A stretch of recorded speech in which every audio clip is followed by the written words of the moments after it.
والصلاة والسلام على سید الانبیاء و خاتم النبیین سیدنا محمد النبی الامی الرؤوف الرحیم وعلى آلہ وصحبہ الطیبین والطاہرین. اعوذ باللہ من الشیطان الرجیم. بسم اللہ الرحمن الرحیم. محمد رسول اللہ والذین معه اشداء علی الکفار رحماء بینہم تراہم رکعا سجدا یبتغون فضلا من اللہ ورضوانا سیماہم فی وجوہہم من اثر السجود ذالک مثلہم فی التوراۃ ومثلہم فی الانجیل ان اللہ وملائکتہ یصلون علی النبی یا ایہا الذین آمنوا صلوا علیہ وسلموا تسلیما اللہم صل علی محمد وعلی آل محمد کما صلیت وسلمت علی ابراہیم وعلی آل ابراہیم انک حمید مجید.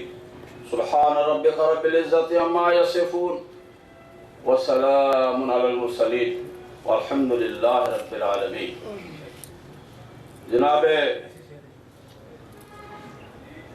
صدر کانفرنس،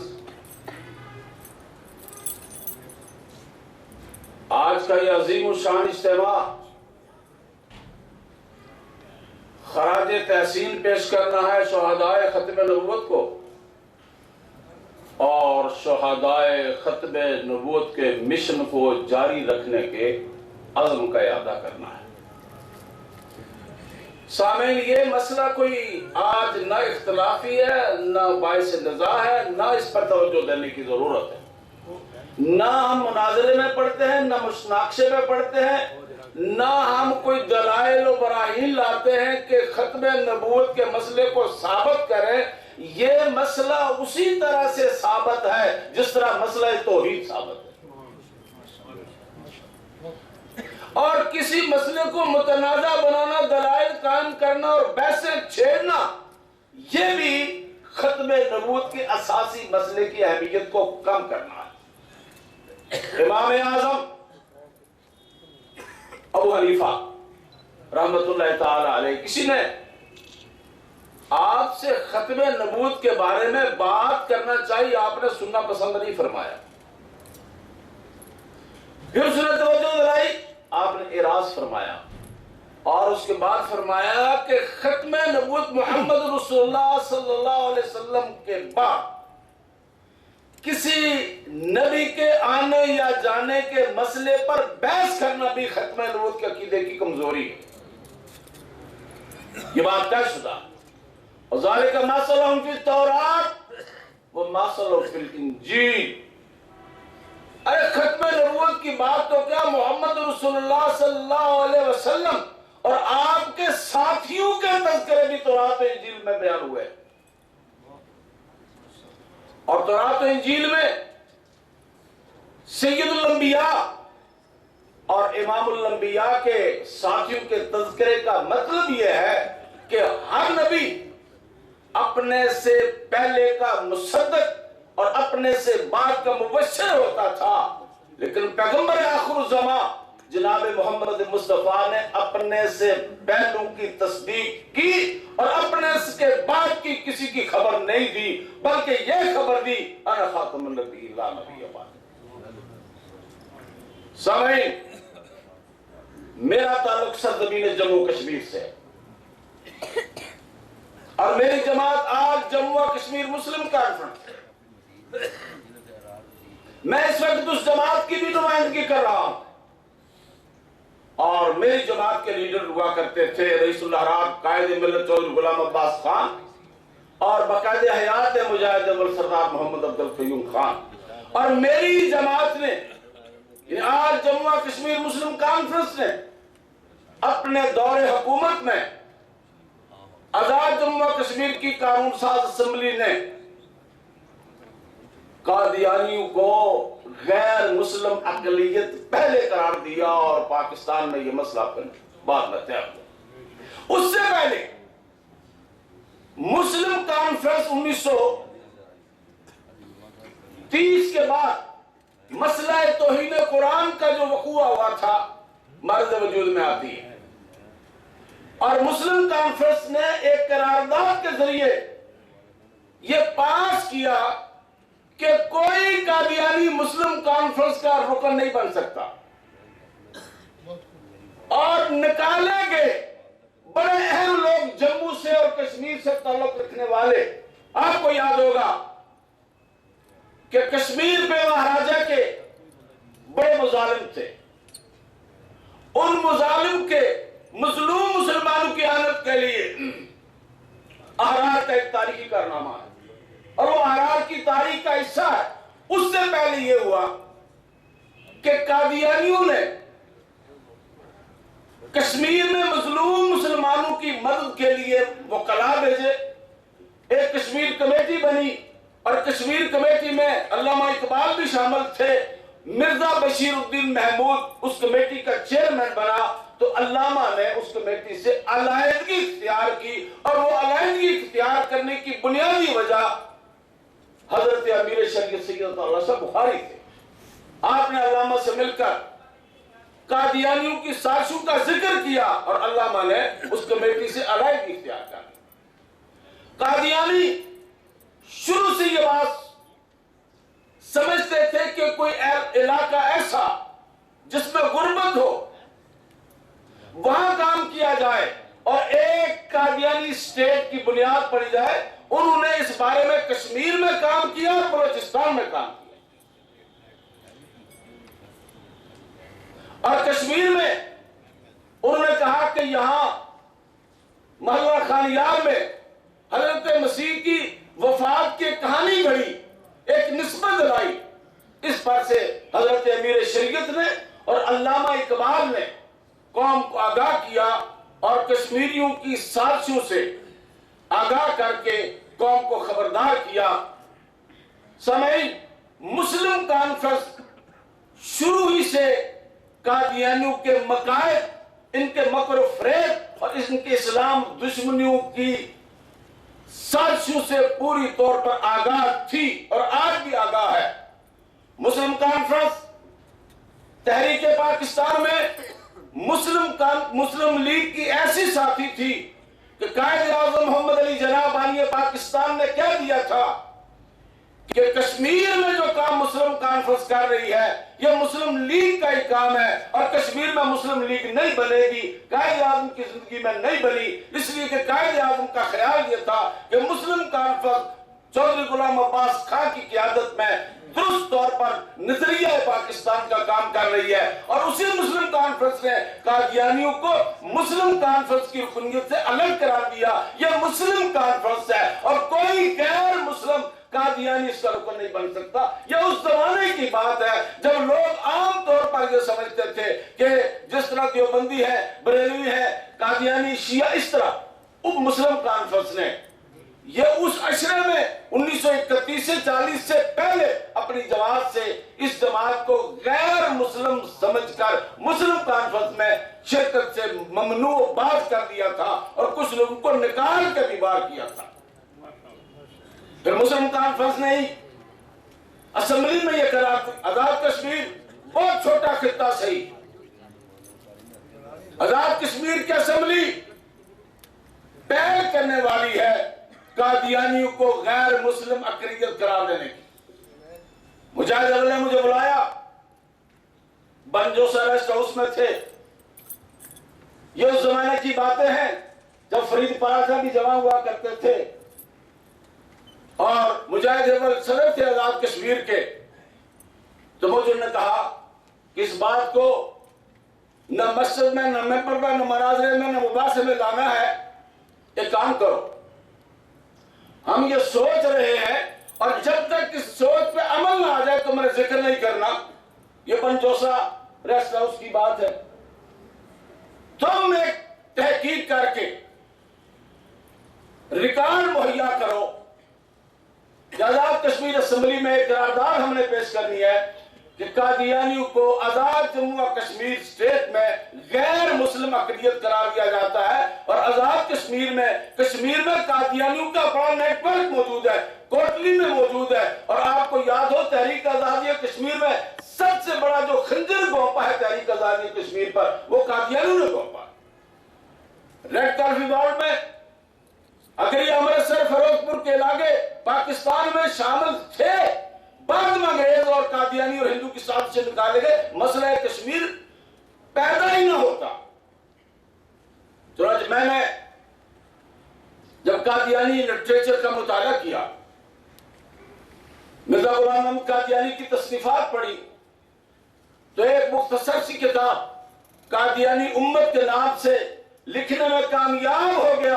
مجھے یہ شرف حاصل ہے کہ مفکر اسلام مولانا سید غلام مودودی نے اس کے لیے پیش لفظ کے اوپر ایک صفحہ لکھا، اور وہ چند جملے لکھ گئے ہیں، وہ میرے لیے اور اس کتاب کے لیے مستند ہونے کی بنیاد بن گئے۔ اس کتاب میں قادیانی امت میں مجاہد اول کے کہنے پہ 3 باتیں میں نے قادیانی لٹریچر سے بتائی۔ ایک تو یہ کہ مرزا غلام احمد قادیانی نے قرآن پاک کی آیات میں لفظی تحریف کی ہے۔ یہ مسئلہ پنجاب اسمبلی میں اٹھا، معراج خالد وزیر اعلیٰ تھے، یہ اس کتاب میں موجود ہے کہ ربوے سے یہ بات آئی، ہاں مرزا صاحب کی کتاب میں یہ تحریف لفظی موجود ہے، یہ صاحب کتاب ہے، ہم اس کو درست کر دیں گے۔ اسی پر مولانا مودودی نے دیباچہ میں لکھا تھا کہ نبی کی غلطیوں کا ازالہ اس کے امتی کرنے پہ آمادہ ہو گئے ہیں، یہ نبوت ہے اور یہ اس کے ماننے والے۔ قادیانی امت کتاب چھپی نہیں، تمام ممبروں کو پڑھائی گئی، مجاہد اول نے بلا کے کہا اس کو سمجھو، سوال کرو، جواب دو، اور بعد میں وہ کتاب چھپی، آج بھی کسی کونے خزرے میں موجود ہوگی، جس میں 3 باتیں کہی گئی کہ قادیانیوں کا کلمہ اور ہے، وہ لا الہ الا اللہ محمد رسول اللہ کہتے ہیں، اور اس سے مراد غلام احمد ہوتا ہے۔ اس میں یہ بتایا گیا کہ یہ اس قرآن کو نہیں مانتے، قرآن کے بارے میں ان کا ایک اور نظریہ ہے، اور اس میں انہوں نے تحریف بھی کی اور جہاد کو ختم کرنے کا اعلان کیا ہے۔ یہ ان کے کفر پہ بنیادی دلائل ہیں۔ چنانچہ آزاد کشمیر اسمبلی نے ان کو غیر مسلم اقلیت قرار دیا، پھر پاکستان میں بھی یہ ہو گیا۔ اب کرنے کا کام یہ ہے، ایک بات یاد رکھیں، 2 کام مجھے کرنے کی سعادت حاصل ہوئی، اور ان دونوں کاموں میں براہ راست مجھے مفکر اسلام سید ابوالعلا مودودی کی رہنمائی حاصل ہوئی۔ ایک تو یہ آزاد کشمیر اسمبلی میں ہم نے کام کیا، اور جب یہ قرارداد پاس ہو گئی اس کے بعد پتہ چلا کہ سردار عبدالقیوم کے کہنے پہ میں نے یہ کتاب لکھی تھی، اور مولانا نے اس کتاب کی تائید میں چند سطور لکھی جو اس کا بن گئی۔ اس کے بعد ایک وقوع ہوا، پاکستان کے نصاب اسلامیات 9ویں اور 10ویں میں سے کلمہ اسلام کو نکال دیا گیا، اور ایک کتاب شائع ہوئی کہ یہ کلمہ فلاں فرقے کا، یہ کلمہ فلاں فرقے کا، اصل کلمہ جو تھا لا الہ الا اللہ محمد رسول اللہ، وہ دینیا 9ویں 10ویں کی دینیات سے خارج۔ میں مولانا سید غلام مودودی کی خدمت میں حاضر ہوا، ان کا مولانا بات یہ ہے کہ اگر اس کو بحث مناظرہ کا بناؤ گے، آگے بہت ہمارے درمیان متنازع مسائل ہیں، لیکن کلمہ بھی متنازع ہو گیا تو امت مسلمہ کو بڑا نقصان پہنچائے گا۔ اس پر بھی نہ بحث نہ مناظرہ، بلکہ ایک رٹ ہم نے لاہور ہائی کورٹ میں دائر کی ڈکلیریشن کے لیے۔ اس وقت چیف جسٹس سردار اقبال تھے، درمیان میں بڑی پیشکشیں ہوئی، اور ایک پیشکش یہ ہوئی کہ یہ رٹ واپس لی جائے، ہم یہ سارا مطالبہ مان لیتے ہیں۔ میں مولانا کی خدمت میں حاضر ہوا تو کہنے لگے یہی تو آزمائش کا وقت آ گیا ہے، یہ رٹ اگر واپس ہو جاتی ہے کل پھر یہ سازش ہوگی، اگلے دن میں نے جا کے چیف جسٹس سے کہا کہ ریٹ اس امر پر کہ قرار دیا جائے کلمہ اسلام لا الہ الا اللہ محمد رسول اللہ یا کوئی اور کلمہ ہے، آپ فیصلہ کریں، چاہے اپنی نوکری بچا لیں چاہے ایمان بچا لیں۔ سردار صاحب غصے میں آگے میں اٹھ کے آ گیا، اسی لمحے انہوں نے بلایا اور فیصلہ دیا کہ کلمہ صرف لا الہ الا اللہ محمد رسول اللہ، وہ بھی پی این بی میں چھپا ہے، اور اس کو بھی ہم نے، میں کہنا یہ چاہتا ہوں کہ اگر مولویانہ مناظروں میں ان بنیادی مسائل کو بھی الجھا دیا جائے تو سمجھا یہ جائے گا جس طرح یہ فرقے ہیں ان کے مناظرے و مشناقشے ہیں، اس طرح بھی قادیانیوں کا مسئلہ بھی مناظر و مشاق ہوا ہے۔ یہ ایک ایسا بنیادی مسئلہ ہے جو ہمارے عقیدے کا ہے، عقیدہ ختم نبوت کا ہے، قرآن و حدیث اور ہماری بنیاد ہے، یہ کفر اور اسلام پر ہے۔ اس کو عامیانہ انداز میں نہ کرنا چاہیے نہ سمجھانا چاہیے تاکہ لوگوں کو یہ کوئی باور نہ ہو کہ یہ مولویوں کے جھگڑوں میں فرقوں میں ایک سچا جھوٹا فرقہ ہے۔ یہ ہماری بنیاد ہے، کلمہ ایک، قرآن ایک، کعبہ ایک، محمد رسول اللہ کی ختم نبوت ایک ہے۔ تمام مسلمانوں کے لیے اگر کوئی عقیدہ بنیاد ہے اتحاد کی جس میں ہم ایک ہے تو وہ ہے محمد رسول اللہ کی ناموس تحفظ ختم نبوت۔ اس مسئلے کے لیے ہم تمام مسلمانوں کو اسی طرح متحد ہو کر جس طرح تحریک پاکستان میں مسلم لیگ کی قیادت میں تمام ملت اسلامیہ نے یکجا ہو کر مطالبہ پاکستان کی تائید کی، جس طرح ختم نبوت کے مسئلے پر کیا، اس طرح ہم تمام مسلمان دیوبندی، بریلوی، اہلوی، شیعہ، حنفی، شافعی، مالکی جو قیامت کو مانتے ہیں، توحید کو مانتے ہیں، ختم نبوت کو مانتے ہیں، ہم سب ایک ہیں اور اس عقیدے کے تحفظ کے لیے ایک رہیں گے۔ پرویز مشرف نے حرکت کرنے کی ناکام کوشش کی، موجودہ زرداری حکومت سودا بازی کر سکتی ہے امریکہ سے، ہمیں خبردار رہنا ہے، آگاہ رہنا ہے، تاکہ اگر کہیں سے بہت بڑے سانحات ہو چکے ہیں، یہ سانحہ حفصہ مسجد کوئی معمولی سانحہ نہیں ہے، یہ بلانے والا نہیں ہے، معصوموں کی شہادت پکار پکار کے کہہ رہی ہے کہ قادیانیوں کی زیر زمین سازشیں اور ایجنسیوں کی کارکردگیاں پاکستان کو توڑنے میں کیا کیا کر رہی ہیں۔ سب لوگوں کو ایک ہو کر پرویز مشرف کو واپس لا کر انجام تک پہنچانے کی کوشش کرنی چاہیے تاکہ آئندہ کوئی شاعر اسلام اور امریکہ اور انڈیا اور اسرائیل کے کہنے پہ نہ تو تخت اقتدار پہ قبضہ کرنے کی جرات کرے اور اس پرویز مشرف کو عبرت بنا دیا جائے کہ کس طرح فوج کو مسجدوں کے خلاف استعمال کیا جاتا ہے۔ تمام مسلمان ایک ہو جائیں تو کبھی پاکستان میں کوئی خطرہ نہیں ہے۔ پاکستان بنایا تھا قائد اعظم کی قیادت میں تمام مسلمانوں نے، مولانا شبیر احمد عثمانی، امیر ملت پیر جماعت علی شاہ، کس کس کا نام لیا جائے، جو اکابرین امت تھے، انہوں نے تحریک پاکستان میں مسئلہ تحریک پاکستان کی حمایت کی۔ ختم نبوت میں تمام لوگ ایک تھے۔ آج ہمیں پاکستان کی بقا اور استحکام یاد آیا کہ کشمیر پھر وہی ہے۔ قادیانی یہ چاہتے ہیں کہ کشمیر میں قادیانی اسٹیٹ بنائی جائے، بلوچستان میں کیا جائے۔ بلوچستان کے حالات اور کشمیر کے حالات سیاسی طور پر قادیانیوں کے پیدا کردہ ہیں۔ یہ سیاسی مسئلہ ہے، پوری بذات خود قادیانی تحریک کوئی دینی تحریک نہیں ہے، یہ انگریزوں کا خود کاشتہ پودا انگریزوں کے مفادات کے لیے قائم کیا گیا اور آج ان کا مفادات پاکستان توڑنے میں ہے۔ ہم سب کو پاکستان بچانے کے لیے تمام دینی سیاسی جماعتوں کو ایک اور نیک کرنے کے لیے، اور جب کہیں سے کوئی آواز آ جائے تو بلا تفریق رنگ و نسل اور فرقہ اس پر کہ پاکستان بنایا تھا، ایک ہو کر پاکستان بچائیں گے، ایک ہو کر، اور پاکستان کے خلاف، کشمیر کی آزادی کے خلاف، بلوچستان میں فتنوں کے خلاف ایک ہو کر، متحد ہو کر ہم پاکستان کا دفاع کریں گے۔ اس لیے کہ پاکستان کا مطلب کیا؟ لا الہ الا اللہ محمد رسول اللہ، اور تحریک آزادی کشمیر در حقیقت تکمیل پاکستان کی تحریک ہے۔ ہم کشمیر کو آزاد کر کے پاکستان کے ساتھ شامل کرنا چاہتے ہیں۔ قائد اعظم نے کشمیر میں مسلم لیگ نہیں بنائی، آج مسلم لیگ بھی بن گئی ہے۔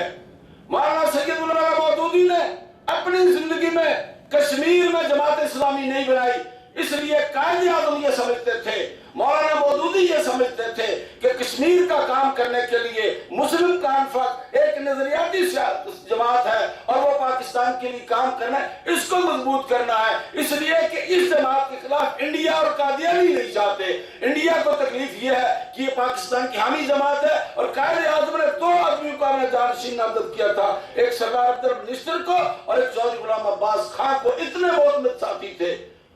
لیکن آج پاکستان کی ساری جماعتیں وہاں موجود ہیں، ہماری پوزیشن کمزور کر دی گئی ہے، مگر میں آپ کو بتانا چاہتا ہوں کہ پاکستان کو مضبوط کرنا ہے، کشمیر پہ توجہ دو۔ کشمیر کے دریا فوجی جنرالوں نے بیچے ہیں، آج پاکستان مستقبل میں بنجر ہونے کا خطرہ ہے۔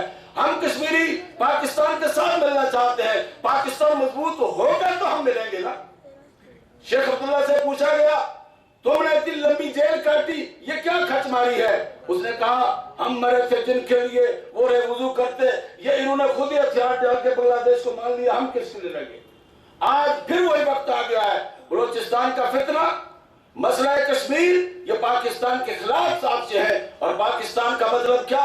لا الہ الا اللہ محمد رسول اللہ، ایک کلمہ، ایک قرآن، ایک عقیدہ ختم نبوت، ایک ہمارا اتحاد، یہ اسلامی تشخص و پہچان بھی ہے، ہمارے ایمان کی علامت بھی ہے، ہمارے بقا کا راز بھی ہے، پاکستان کی سالمیت کا راز بھی ہے، اور کشمیر کی آزادی پاکستان کی تکمیل کے لیے ہے۔ کشمیر آزاد ہوگا، سارے دریا پاکستان میں آئیں گے، پاکستان خوشحال ہوگا۔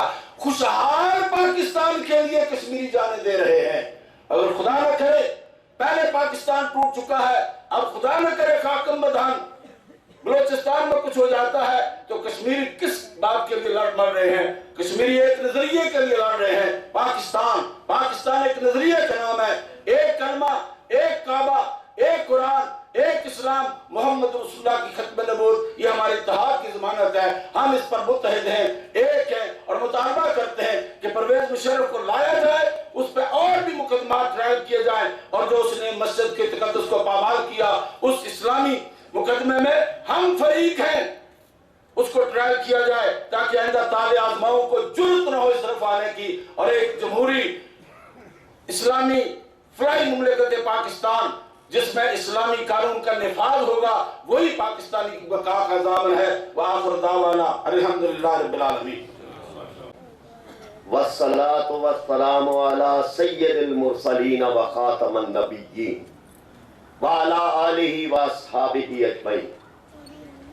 صدر جلسہ جانشین امیر شریعت حضرت شاہ جی، قابل احترام مولانا محمد شفیع جوش صاحب، مولانا عبداللطیف خالد چیمہ صاحب، سید محمد کفیل بخاری صاحب، حضرات علماء کرام، میرے انتہائی قابل احترام دوستوں، ساتھیوں، بھائیوں، عزیزوں، آج کی شام ہم شہدائے ختم نبوت کی یاد میں اپنی محبتوں کے چراغ روشن کر رہے ہیں۔ وہ تو اپنے بلند ترین مقام کو پہنچ گئے، اور قرآن پاک کے ارشاد کے مطابق وَلَا تَقُولُوا لِمَن يُقْتَلُ فِي سَبِيلِ اللَّهِ أَمْوَاتٌ بَلْ أَحْيَاءٌ وَلَٰكِن لَّا تَشْعُرُونَ، وہ زندہ ہیں اپنے رب کے پاس، لیکن تمہیں ان کی زندگی کا احساس و شعور نہیں ہے۔ پھر ہر وہ فرد بھی کہ شہید کا معنی شہادت دینے والا بھی ہوتا ہے، تو جو بھی عقیدہ ختم نبوت کی شہادت دیتا ہے، اللہ تبارک و تعالیٰ ان کا مقام بھی شہداء و صدیقین میں فرمائے، جیسا کہ قرآن پاک میں ارشاد فرمایا گیا۔ جیسا کہ مولانا محمد شفیع جوش صاحب ارشاد فرما رہے تھے کہ یہ نہ کوئی علمی مسئلہ ہے، نہ کوئی دینی مسئلہ ہے، نہ کوئی اختلافی مسئلہ ہے، نہ کوئی بحث کا معاملہ ہے، نہ مناظرے کا، نہ مناقشے کا۔ ایک سیدھی سی بات ہے کہ ایک نقب لگائی گئی انگریزوں کی طرف سے، اور ایسے مرحلے پہ جیسے علامہ اقبال نے کہا تھا کہ جن کی سازش یہ ہے، یہ سوچتے یہ ہیں کہ وہ فاقہ کش موت سے ڈرتا نہیں ذرا، روح محمد اس کے بدن سے نکال دو۔ یہ سازش تھی جس کے تحت ایک خودکاشتہ پودا، ایک جھوٹی نبوت اور ایک ایسا بددیانت آدمی اس کو ایک جھوٹی نبوت کے طور پہ آگے لایا گیا، جس کے ذریعے سے جہاد کے خلاف، امت کے خلاف ایک سازشوں کا کھیل تھا کہ جو ہمیشہ کھیلا گیا۔ ابھی ہمارے نوجوان محمد آصف بیان کر رہے تھے کہ جی کس طرح سے اللہ تبارک و تعالیٰ نے دوبارہ انہیں توفیق عطا فرمائی۔ میں تو اپنے قادیانی کوئی اگر دوست ہوتا ہے، کوئی کلاس فیلو وغیرہ، تو اس کو میں یہی کہتا تھا کہ میں تمہیں یہ کہوں گا کہ تم مرزا غلام احمد کی کتابیں پڑھو، اس لیے کہ تم نے وہ کتابیں نہیں پڑھی۔ اگر وہ کتابیں پڑھ لو تو تمہیں، مجھے پکا یقین ہے کہ تم قادیانی کسی صورت نہیں رہ سکتے۔ اس لیے کہ کوئی بھی آدمی جس کے اندر کوئی فہم و فراست، کو عقل، کوئی شعور موجود ہے، وہ اگر اس کی کتابیں پڑھ لے، ابھی شاہ جی فرما رہے تھے کہ کوئی حوالہ بھی دے دے، تو اتنے بے شماری حوالے اس کے ہیں، یعنی جس پاگل آدمی کو یہ بات معلوم نہیں ہے کہ وہ اپنی کتاب میں کچھ علماء کے نام لکھ کے کہتا ہے ان پر 1000 بار لعنت، اور یہ لکھنے کے بعد 1000 دفعہ لعنت کا لفظ بھی لکھتا ہے، 4.5 صفحات پہ اوپر لعنت لعنت لعنت لعنت 4.5 صفحات پہ لکھتا ہے۔ اس سے زیادہ پاگل کیا ہو سکتا ہے؟ اس لیے یہ کوئی موضوع بحث نہیں ہے۔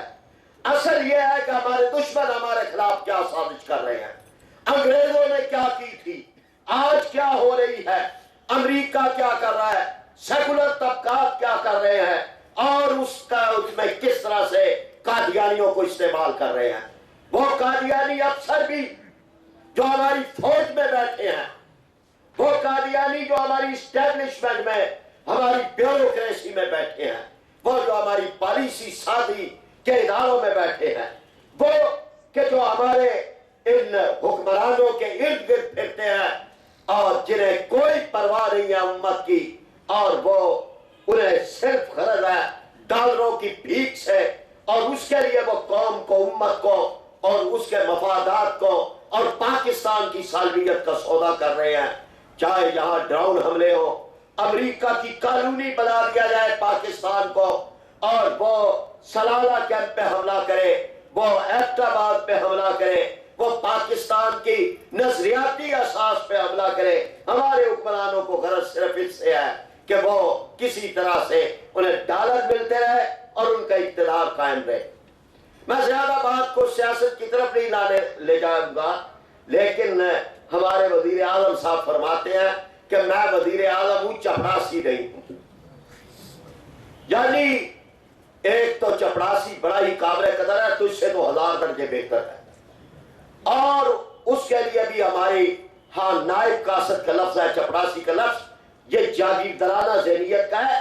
لیکن تم تو چپڑاسی ہو، تم امریکہ کے چپڑاسی ہو، تم ان کی خدمتیں کر رہے ہو، اور یہاں پر پاکستان کے اندر ایک کھیل ہے جو کھیلا جا رہا ہے پاکستان کی جغرافیائی سرحدوں کے خلاف بھی اور پاکستان کی نظریاتی سرحدوں کے خلاف بھی، اور اس کے اندر ہم جو دین کو ماننے والی وہ جماعتیں ہیں، اگر اکٹھی نہیں ہوگی، یکجا نہیں ہوگے، اپنا کردار ادا کرنے کے لیے تیار نہیں ہوگے، تو آپ ٹیلی ویژن دیکھ لیں، آپ یہ جو نام نہاد دانشور ٹاک شوز میں بیٹھے ہیں ان کی باتیں سن لیں، پاکستان کے اندر ہر وہ معاملہ جو اسلام کی اقدار کے ساتھ متعلق ہے ان کو متنازع کیا جا رہا ہے۔ اس لیے آج اس بات کی ضرورت ہے کہ پاکستان کی نظریاتی سرحدیں بھی اور جغرافیائی سرحدیں بھی، پاکستان کا نظریہ بھی ابھی نامکمل ہے اور پاکستان کا جغرافیہ بھی نامکمل ہے۔ جغرافیہ مکمل ہوگا جب کشمیر پاکستان کا حصہ بنے گا، اور نظریہ مکمل ہوگا کہ جب پاکستان میں کلمے والی حکومت اور قرآن اور سنت کی بالادستی والی حکومت قائم ہوگی۔ یہ سبب ابھی جاری ہے، اس لیے اس مرحلے کے اوپر اس بات کی ضرورت ہے کہ قادیانیوں کی جو سازشیں ہیں جو وہ کر رہے ہیں اسرائیل کے ساتھ مل کے، آج بلوچستان میں بھی بھارت، اسرائیل اور امریکہ تینوں ایک کھیل کھیل رہے ہیں علیحدگی کا، اور یہی معاملہ جو ہے یا ہمارے قبائلی علاقہ جات میں کہ جہاں پہ ڈرون حملے کر کے ایک وہاں پہ فضا پر، اس لیے اس معاملے میں آج اس بات کی ضرورت ہے جب ہم یہاں پہ اکٹھے ہیں اور ختم نبوت کے سلسلے میں، تو دو باتیں کر کے میں بات اختتام کی طرف لا رہا ہوں۔ یہ ایک سوچی سمجھی جنگ ہے جو شروع کی گئی ہے، اچانک نہیں ہے، جیسے آج افغانستان کے اندر ہوا ہے واقعہ توہین قرآن پاک کا، تو یہ نعوذ باللہ ایسے واقعات اچانک نہیں ہے، انفرادی فعل نہیں ہے، ایک دو آدمیوں کا کام نہیں ہے، ایک باقاعدہ اعلان کردہ جنگ ہے جو ہمارے خلاف شروع کی گئی تھی۔ جب افغانستان کے اندر روس شکست کھا گیا تو اسی وقت امریکہ نے ایک نئی جنگ کا اعلان کیا تھا، اگر آپ حضرات کو یاد ہو 79 کے اندر اس جنگ کا اعلان کیا گیا۔ رچرڈ نکسن نے کہا کہ پہلے دنیا کو سرخ خطرہ تھا، اب دنیا کو سبز خطرہ ہے۔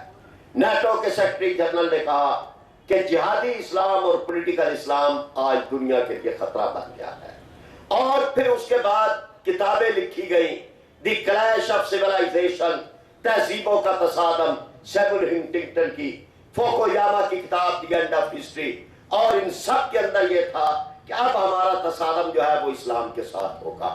پھر عسکری یلغار بھی کی گئی، افغانستان پہ، عراق پہ فوجیں بھی بھیجی گئی، اور تہذیبی یلغار بھی کی گئی ٹیلی ویژن کے اور انٹرنیٹ کے ذریعے سے، اور جو مرکز عقیدت و محبت ہے ہمارا قرآن پاک اور نبی کریم صلی اللہ علیہ وسلم کی ذات بابرکات، دونوں کے خلاف ایک یلغار تھی۔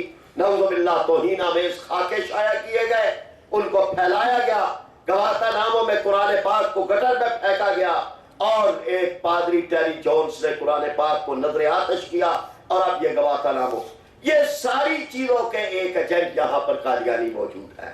جو کھیل مغرب نے کھیلا ہے اس کے لیے اس کے محافظوں میں گئبان یہاں پر قادیانی ہیں۔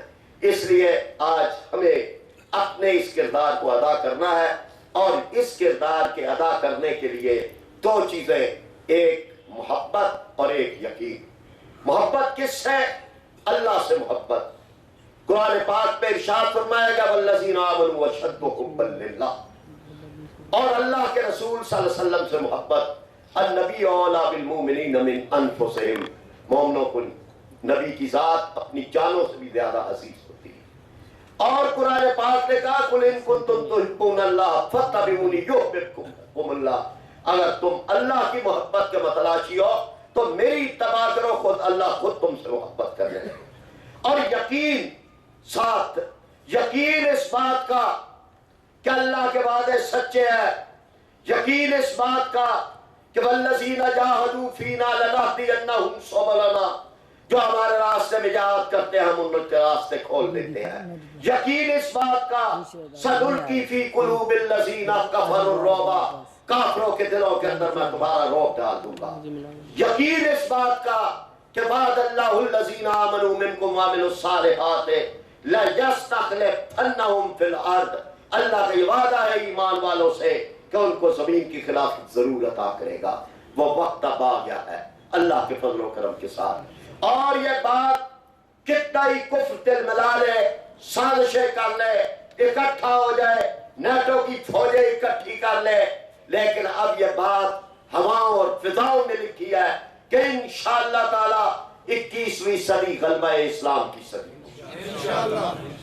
یہ بات آج مصر سے، لیبیا سے، مراکش سے، اور اسی طرح تیونس سے، اور ان تمام مقامات سے کہ جہاں پر دین کو پیچھے ہٹایا گیا ہمارے حکمرانوں کی طرح سے، کبھی مصر کے اندر نحن ابناء الفرعون کے نعرے لگے، اور کہیں تیونس کے اندر یہ کہ فجر کی اذانوں پہ پابندی لگا دو، لیکن آج اللہ کا فضل و کرم ہے کہ اسلام کی بیداری کی لہر وہاں پیدا ہو رہی ہے، بڑھ رہی ہے، آگے چل رہی ہے، عوام کی تائید مل رہی ہے، اور ایک انقلاب ہے جو آ رہا ہے۔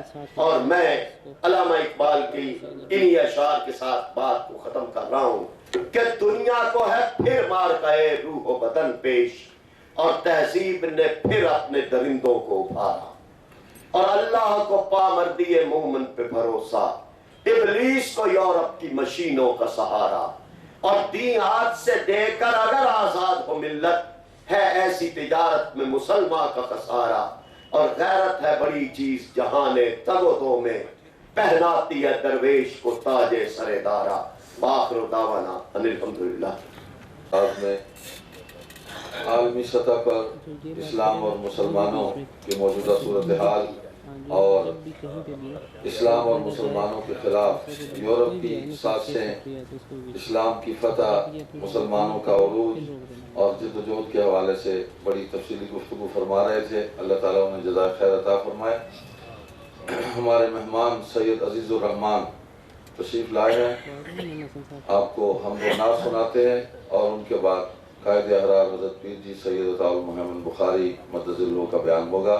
آپ مستعد ہو کر ذرا بیٹھ جائیں۔ نعرہ تکبیر، تاج و تخت ختم نبوت، تاج و تخت ختم نبوت، شہدائے ختم نبوت۔ السلام علیکم ورحمۃ اللہ وبرکاتہ۔ تمام احباب ایک بار بلند آواز سے درود پاک پڑھ لے، کوئی زبان خالی نہ رہے، مل کر بلند آواز سے۔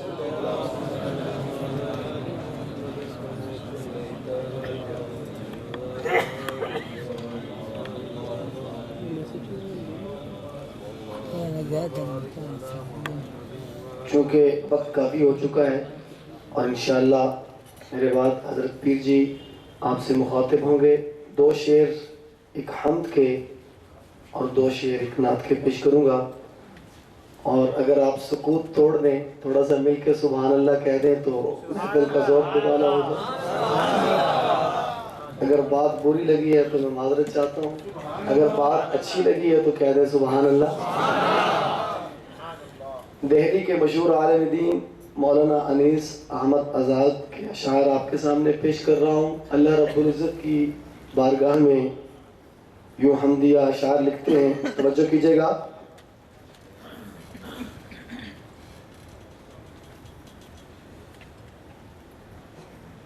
زمین تیری فلک تیرا،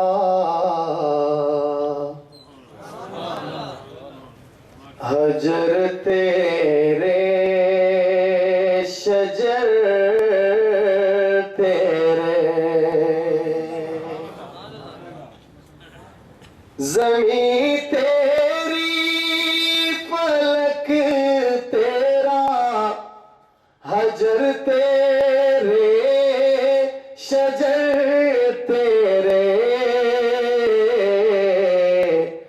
نجوموں کے کشاں تیرے ہیں، اور شمس و قمر تیرے، نجوموں کے کشاں تیرے ہیں، اور شمس و قمر تیرے، ملائک جن و انساں سب تیری قدرت کے مظہر ہیں،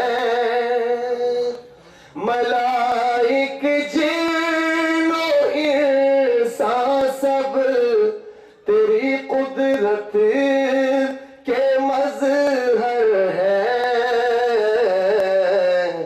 مکی تیرے مکان تیرے، کواکب بحر و بر تیرے، مکی تیرے مکان تیرے، کواکب بحر و بر تیرے، زمین تیری فلک تیرا، حجر تیرے شجر تیرے۔ اور ایک نعت کی مجھے میاں صاحب نے فرمائش کی ہے، میں اس کے چند اشعار پیش کرتا ہوں بڑے ہی اختصار کے ساتھ۔ شاعر کہتا ہے کہ مجھے مدینہ سے محبت کیوں ہے، ہم سب کو ہے نا، کتنی ہے، بہت زیادہ ہے، اس کا اظہار کرنا ہے۔ شاعر کہتا ہے کہ مجھے مدینہ سے محبت کیوں ہے، اس کی کیا وجہ ہے۔ توجہ کیجئے گا، آپ کا ایمان تازہ ہوگا۔ درود پاک پڑھ لیجئے ایک مرتبہ، اللہم صلی علی سیدنا۔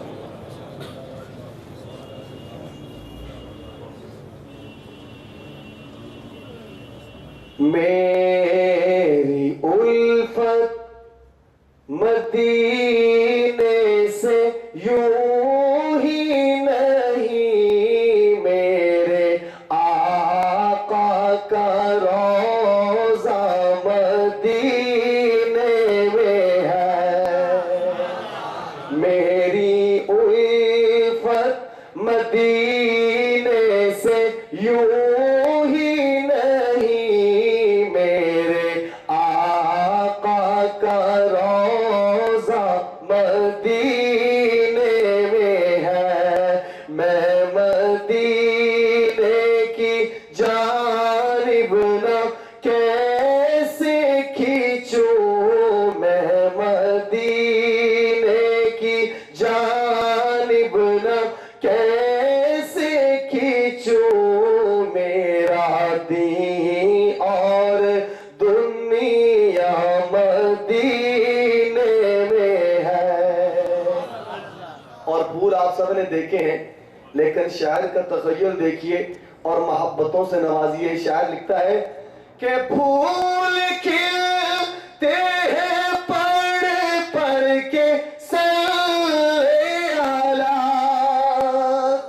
جھوم کر کہہ رہی ہے یہ باد صبا، ایسی خوشبو چمکے گلوں میں کہاں، ایسی خوشبو چمکے گلوں میں کہاں، جیسی خوشبو نبی کے پسینے میں ہے، ایسی خوشبو چمکے گلوں میں کہاں، جیسی خوشبو نبی کے پسینے میں ہے۔ اور عقیدہ علماء اہل سنت والجماعت حضرت شاہ جی کی اجازت سے شعر پیش کروں گا، توجہ کیجئے گا۔ شاعر کہتا ہے اپنے روضے میں زندہ ہے میرا نبی، روضہ جنت ہے شک تو نہ کرنا کبھی، مردے جنت میں ہوتے نہیں دوست، مردے جنت میں ہوتے نہیں دوست، اور وہ جنت کا ٹکڑا مدینے میں ہے۔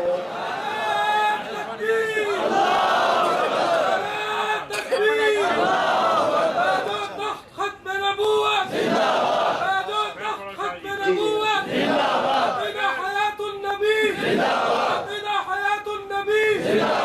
حضرت شاہ جی کے حکم پر دوبارہ پیش کرتا ہوں، محبت سے کہیے سبحان اللہ۔ اپنے روضے میں زندہ ہے میرا نبی، روضہ جنت ہے شک تو نہ کرنا کبھی، مردے جنت میں ہوتے نہیں دوست، مردے جنت میں ہوتے نہیں دوست، اور وہ جنت کا ٹکڑا مدینے میں ہے۔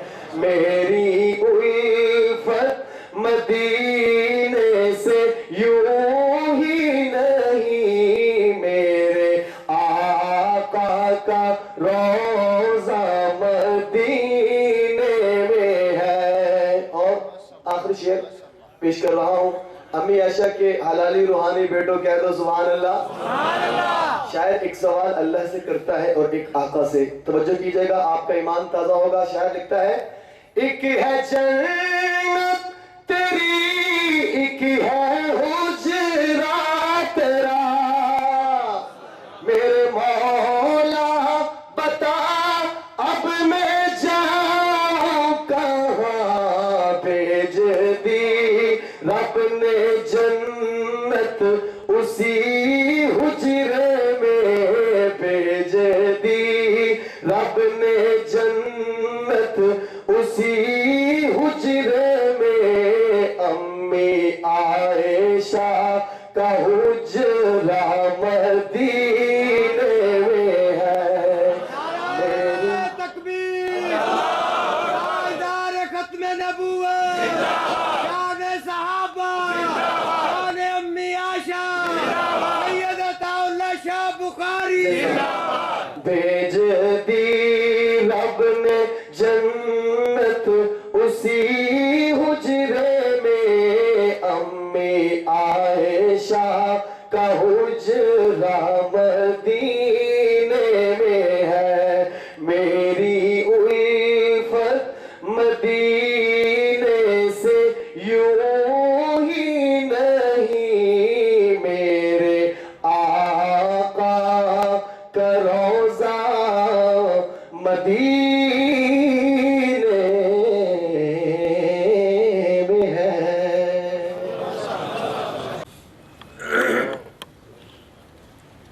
السلام علیکم ورحمۃ اللہ وبرکاتہ.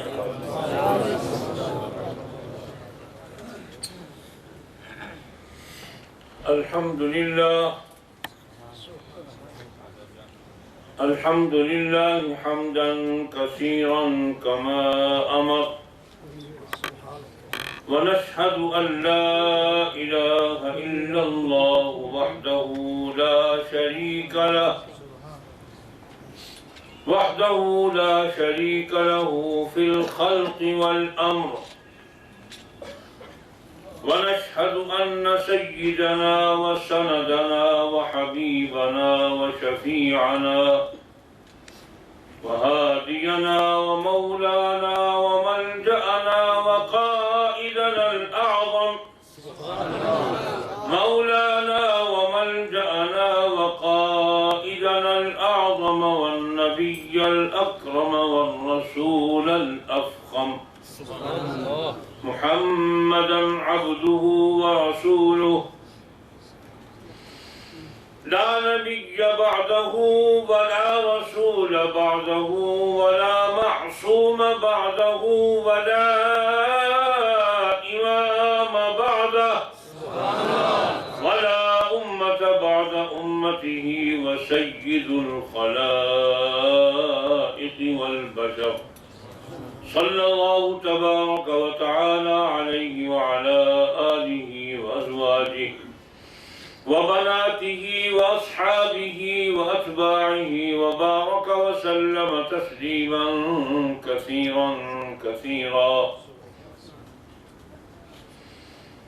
أما بعد, فأعوذ بالله من الشيطان الرجيم. بسم الله الرحمن الرحيم. يا أيها الذين آمنوا أطيعوا الله وأطيعوا الرسول. يا أيها الذين آمنوا أطيعوا الله وأطيعوا الرسول وأولي الأمر منكم, فإن تنازعتم في شيء فردوه إلى الله والرسول, إن كنتم تؤمنون بالله واليوم الآخر, ذلك خير وأحسن تأويلا. صدق الله مولانا العظيم, وبلغنا رسوله النبي الكريم, ونحن على ذلك من الشاهدين والشاكرين, والحمد لله رب العالمين. برکت کے لیے سب حضرات محبت کے ساتھ، عقیدت کے ساتھ، احترام کے ساتھ اور خصوصاً عبادت کی نیت سے درود پاک تلاوت فرمائیں۔ اللہم صلی علی محمد وعلی آل محمد کما صلیت علی ابراہیم وعلی آل ابراہیم انک حمید مجید۔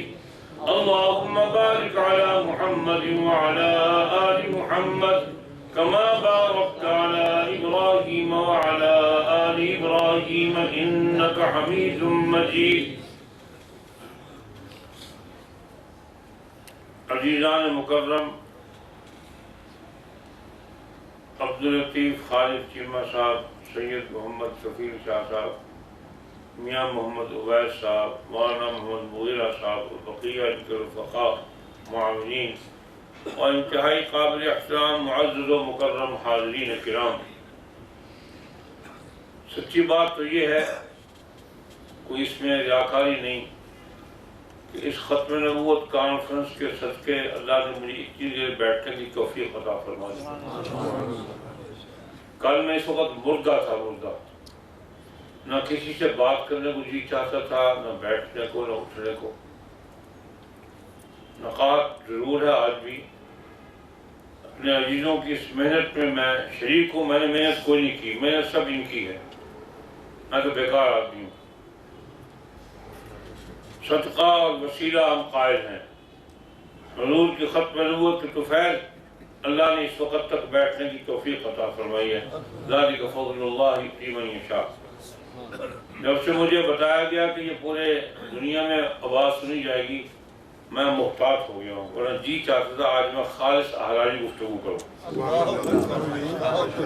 یہ مجھے پابندیاں لگا دیتے ہیں بٹھا کے، اس کے بعد کہتے ہیں انٹرنیٹ پر سب کو سن رہے ہیں، اب میں کیا کروں؟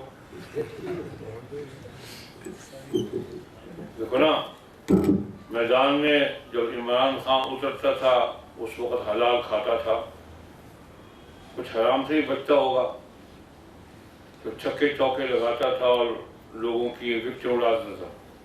اب یہودیوں کا پیسہ کھا رہا ہے، لگا رہا ہے، بیوی کو طلاق بھی دے دی اور اس کے ساتھ بھی کرتی ہے۔ کمال نہیں ہوگی؟ نیا کلچر دے رہا ہے کہ بیوی طلاق کے بعد بھی ساتھ رہ سکتی ہے۔ یہ نیا مفتی و مجتہد پیدا ہو گیا۔ ایک مجتہد سے جان بھی چھوٹی ہماری، 100 سال سے وہ لڑا دے رہا ہے، یہ نیا مجتہد پیدا ہو گیا۔ اللہ بچاوے ان مجتہدین سے۔ اس نے کیا انصاف کرنا ہے؟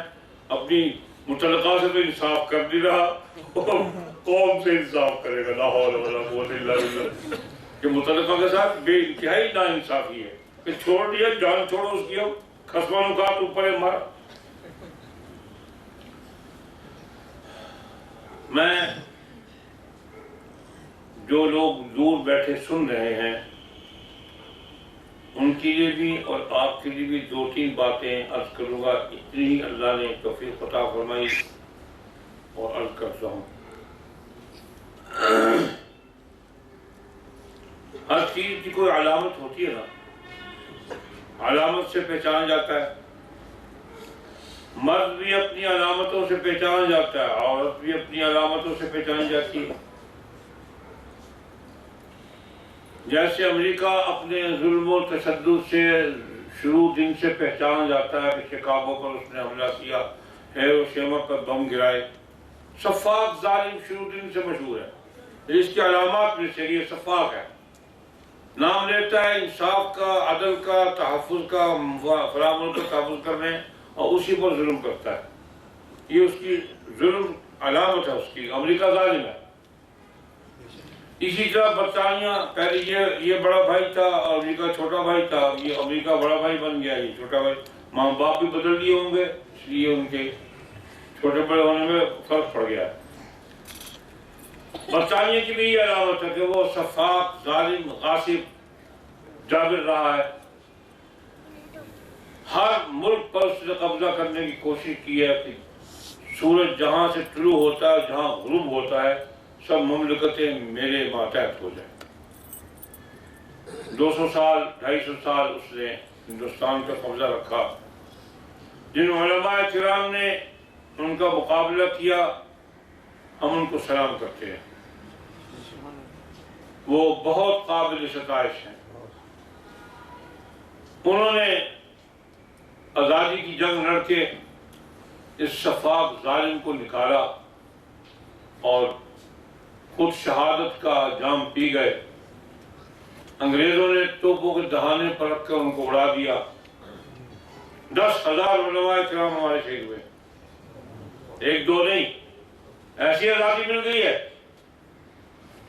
صرف نوائے وقت میں قائد اعظم کا فرمان چھاپنے سے آزادی مل گئی ہے. آزادی ملی ہے 10,000 علماء کے خون شہادت سے. وہ پاکیزہ خون گرا ہے ہندوستان کی زمین پر، آزادی کی آواز اٹھی. علماء نے ہندوستان آزاد کرایا. کسی اور کی ذمہ اس کا صحرا نہیں ہے. جو کہتا ہے جھوٹ بولتا ہے، بکواس کرتا ہے. علماء کے سر پہ صحرا ہے ہندوستان کی آزادی کا. ہم ان کو سلام کرتے ہیں. اسی طرح بہت مختصر علامات کی بنیاد پر لوگ پہچانے جاتے ہیں. انبیاء علیہ السلام کی علامات دور بیٹھے میری بہنیں، بیٹیاں، بھائی، دوست اگر قادیانی بھی سنتے ہوں تو اللہ ان کو ہدایت دے دے. میری اس بات کو یاد رکھو. انبیاء کی علامات میں سب سے بڑی علامت یہ موجود ہے کہ وہ متعلم بن کر نہیں آتے، معلم بن کر آتے ہیں. پوری دنیا کی انسانیت کو اس عطاء المہیمن بن عطاء اللہ کا بدری سے علیہ السلام کے نوکر کا، خادم کا چیلنج ہے کہ ایک نبی پر انگلی رکھے جو دنیا میں متعلم بن کر آیا ہو. چیلنج ہے. جب تک دنیا قائم ہے کروڑوں مرتبہ مر لو، جی لو، مر لو، جی لو، دلیل نہیں لا سکتے ہو کہ کسی کو اللہ پاک نے متعلم بنا کر بھیجا ہو.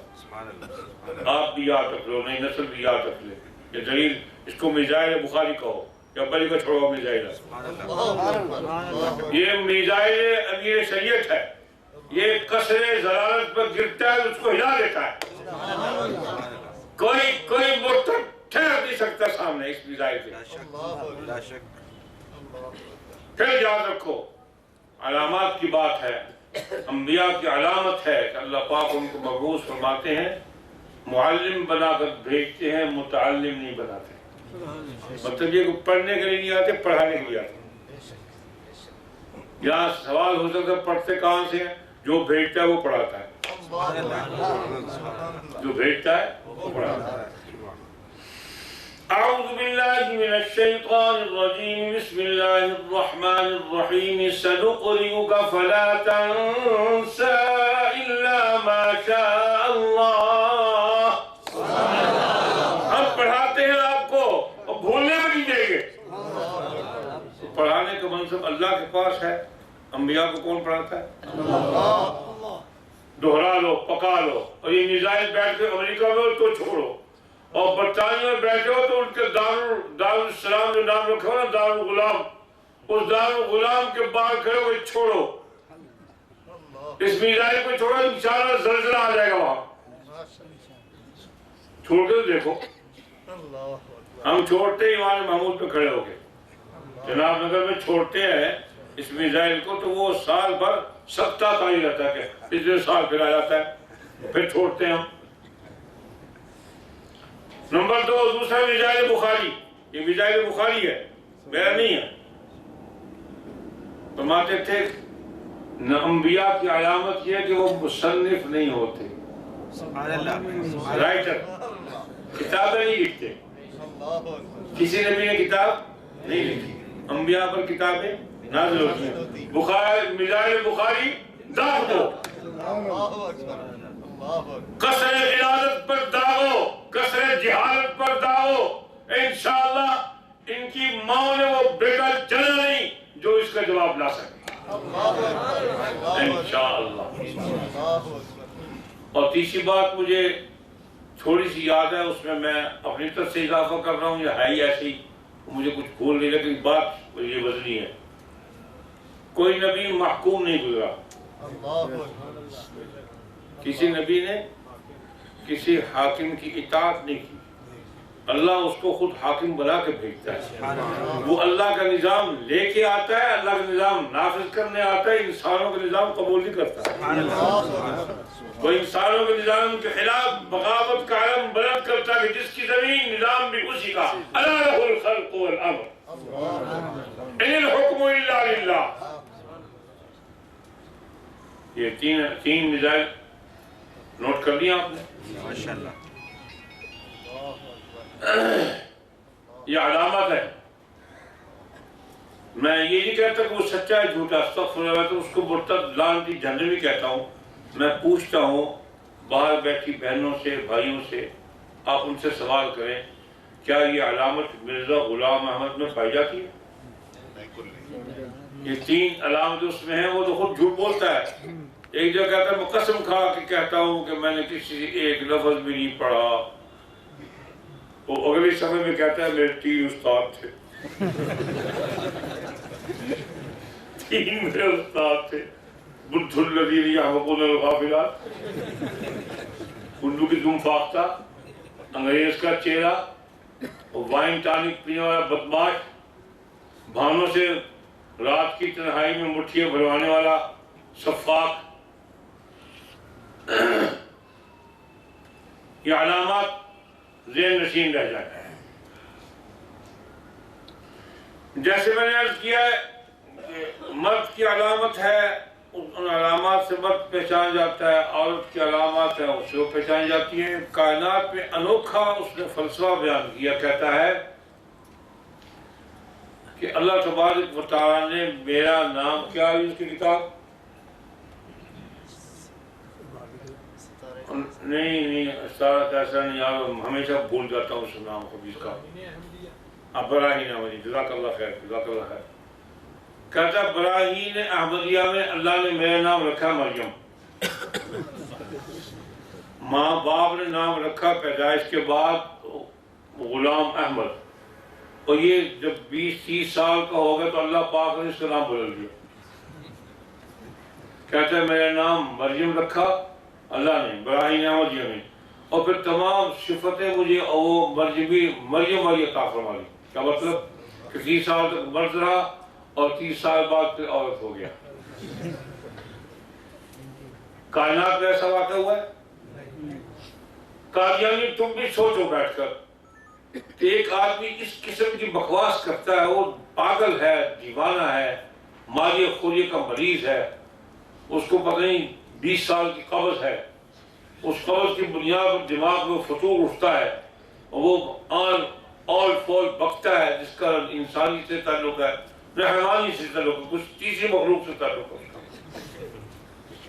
ایسا کبھی ہوا ہے کہ ایک آدمی 30 سال تک مرد رہے اس کے بعد وہ عورت بن گئے اور پھر نام لکھا خدا کا؟ اللہ کی تقدیر کے ساتھ بھی کھیلتا ہے. اللہ نے کائنات میں یہ جو دکھایا کہ میں بغیر باپ اور بغیر ماں کے پیدا کرنے پر قادر ہوں. میں نے آدم کو پیدا کیا, یہ بھی اس نے اپنی طاقت دکھائی ہے کہ میں بغیر اسباب کے پیدا کرتا ہوں, اور سبب میں سے ایک سبب موجود ہے, دوسرا سبب میری قدرت ہے, اور میں بغیر باپ کے بیٹا دے سکتا ہوں. میں نے دے دیا بیٹا, لیکن ایسا نہیں ہوا کہ اللہ نے یوں فرمایا کہ میں ایک آدمی کو 50 سال تک مرد رکھوں گا, 50 سال بھر میں عورت بنا دوں گا. اچھا بھائی کو تم عورت بن کے نکاح کر لینا تھا کہ تمہیں نکاح کی ضرورت پیش نہیں آئی. ظاہر بات 30 سال کی عورت تو جوان ہوتی ہے, اس کے اندر تو نکاح کی خواہش موجود ہوتی ہے. کسی چور تکڑے انگریز سے ہی کر لیتا. مسلمان نہیں اچھا لگا اس کو, وہ تو مولانا ثناء اللہ صاحب کو دعوت دیتا تھا کہ میں عورت بن گئی ہوں تو نکاح کر لوں, تو شاید وہ بھی کیا ہو جاتے. اس دور میں تھے وہ. تو جو آدمی اپنی علامات غریزہ بیان کرتا ہے وہ انسان ہے, وہ اس قابل ہے کہ اس کو کچھ سمجھا جائے. وہ تو شریف انسان سمجھنے کے قابل نہیں ہے. تیسری بات,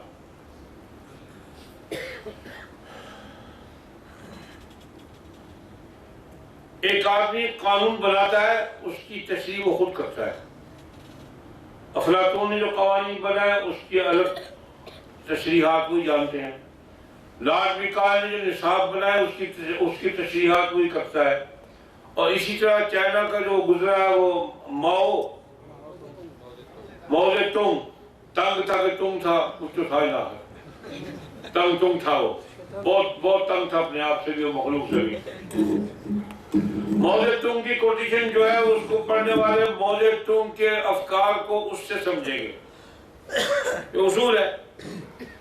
طب کے اصول ابو سینا نے لکھے یا کسی اور تبلیغ نے لکھے، ان کو سمجھنے کے لیے ان سے رجوع کرنا پڑے گا.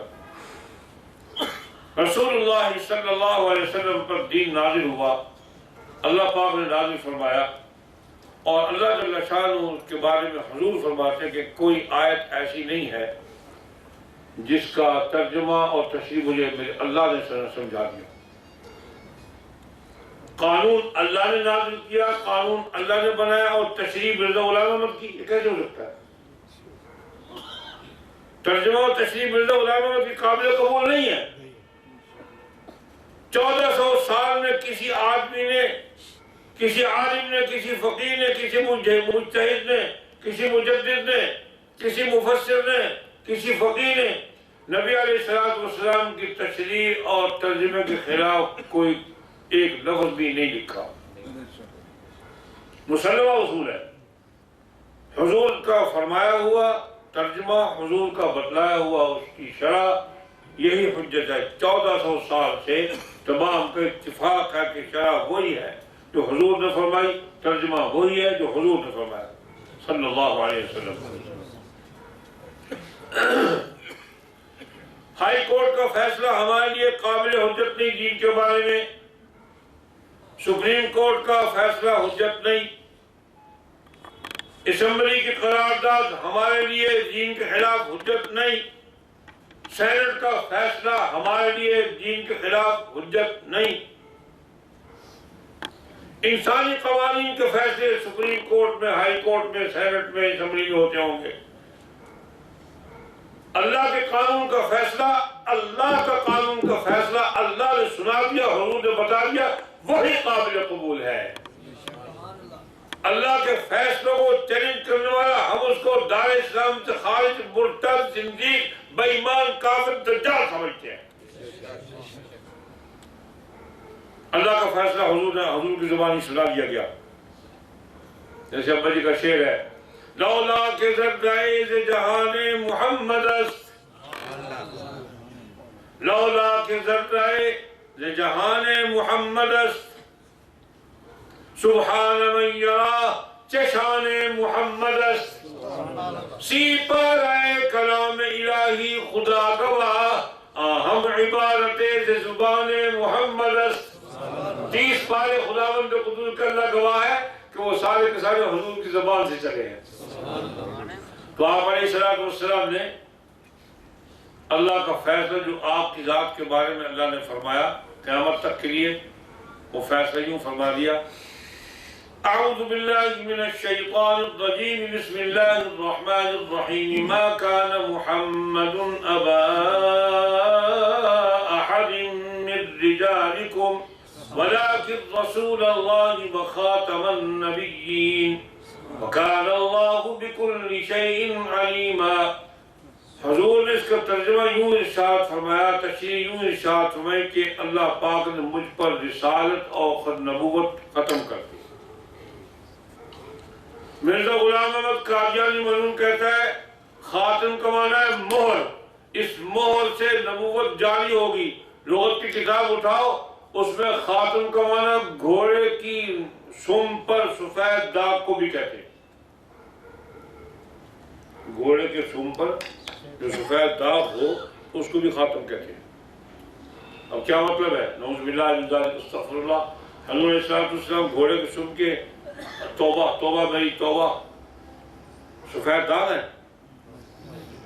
لغت کا معنی نہیں حجت، تیرا معنی نہیں حجت. معنی حجت وہ جو حضور نے فرمایا، جو اللہ کی وحی کے ذریعے میں بتایا گیا کہ خاتم کا معنی کیا ہے، کہ حضور صلی اللہ علیہ وسلم کی ذات پر نبوت تمام ہو گئی. بس مہر لگ گئی، داغ پر مہر لگ گئی، لفافہ بند ہو گیا. اب لفافہ نہیں کھلے گا، کوئی نہیں کھول سکتا.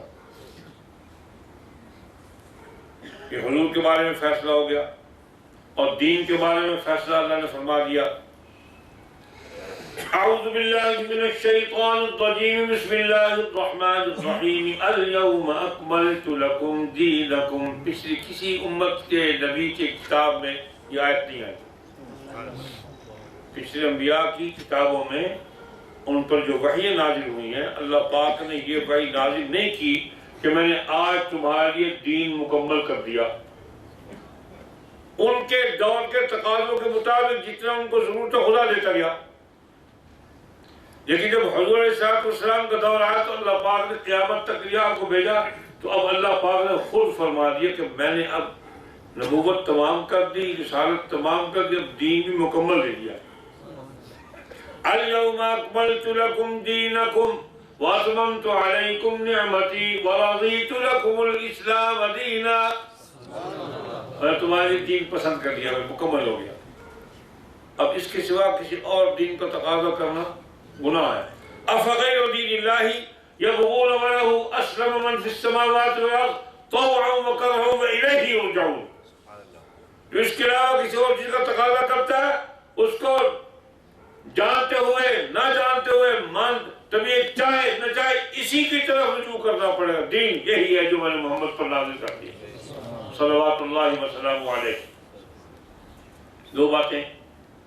تیسری بات، اللہ کا فیصلہ حضور کی زبانی، وہ فیصلہ منظور ہے، کسی اور کا فیصلہ منظور نہیں۔ اور 1400 سال سے امت اس فیصلے کو مانتی آ رہی ہے۔ 1400 سال سے امت اس فیصلے کو مانتی آ رہی ہے۔ اس کے خلاف جو بولے گا وہ جھوٹا اور کذاب ہے، دجال ہے۔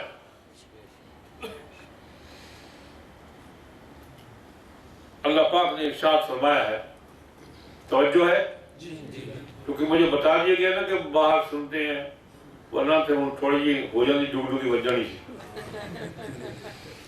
اعوذ باللہ من الشیطان الرجیم، بسم اللہ الرحمن الرحیم، یا ایہا الذین آمنوا، یا ایہا الناس نہیں فرمایا، یا ایہا الناس نہیں فرمایا، وہ لوگ جو ایمان لے آئے ہیں ان کو خطاب ہے۔ یا ایہا الذین آمنوا، اے وہ لوگوں جو بنی آدم میں سے ایمان لے آئے ہو حضور کی ذات پر، اللہ پر، حضور پر، کیا کرو؟ اطیعوا اللہ و اطیعوا الرسول، اللہ کی اطاعت کرو، اس کے رسول کی اطاعت کرو۔ اب یہاں سے رسول کون مراد ہے؟ 1400 سال سے اس کا معنی تمام علماء، فقہاء، محدثین، مجتہدین، اولیاء، اقطاب، اغواث، اطیعوا اللہ، اللہ، اطیعوا الرسول سے مراد حضور اقدس صلی اللہ علیہ وسلم کرتے آ رہے ہیں۔ کسی ایک نے بھی اس پاگل بدماش کے سوا، اس انگریز کے خود کاشتہ پودے کے سوا اطیعوا اللہ و اطیعوا الرسول کو اپنی طرف منسوب نہیں کیا سوائے اس کے۔ 1400 سال کے لوگ پاگل، اور یہ حق والا، وہ حق سے، یہ باطل ہے۔ باطل حق سے ٹکرایا، پاش پاش ہو گیا۔ اللہ پاک نے حق والوں کو عزت دی اور اس کو ذلت دی۔ باطل کے مقدر میں ذلت ہے۔ مجھے سنایا مولانا مغیرہ صاحب نے کہ مولانا خالد محمود صاحب نے ایک بات لکھی ہے کہ اللہ تبارک و تعالیٰ نے یہ فیصلہ فرمایا ہے کہ جتنے مکذبین انبیاء پیدا ہوئے جھوٹے، جس طبقے نے ان کی مخالفت کی، اللہ نے ان کو عزت دے دی، اللہ نے ان کو عزت دے دی اور ان کو ذلیل کر دیا۔ دیکھ لو ختم نبوت کے شہداء کا ڈنکا بج رہا ہے، مسیلمہ کذاب کو مارنے والوں کا ڈنکا بج رہا ہے، ماننے والوں پر لعنت بھیجی جا رہی ہے، خدا نے عزت دی ہے۔ اب یہ 100 سال گزر گئے اس سور کو مرے ہوئے، لیکن شہداء ختم نبوت ان کے نام پر نشاور ہو گئے، حضور کے نام پر ان کا ڈنکا ہوا۔ آج کی تقریب کی ان کے اعزاز میں احسان ثواب ہے، ان کے اعزاز میں احسان ثواب ہے، اور جو قیامت تک اس مسئلے پر جام شہادت نوش کرے گا اس کو احسان ثواب ہوتا رہے گا انشاءاللہ۔ تو یہ میں نکتہ علماء کا بیان کرنے لگا ہوں۔ علماء نے فرمایا یا ایھا الذین آمنوا اطیعوا اللہ و اطیعوا الرسول، اللہ نے ایمان والوں کو خطاب کر کے فرمایا ایمان والو اللہ کی اطاعت کرو اور اس کے رسول کی اطاعت کرو۔ توجہ ہے؟ اگر حضور علیہ السلام کے بعد کسی اور نبی نے آنا ہوتا تو اللہ پاک اس کے بارے میں فرماتے کہ اس کی بھی اطاعت کرو، لیکن قرآن نے یہاں آ کے وقفہ کر کے آگے کیا فرمایا؟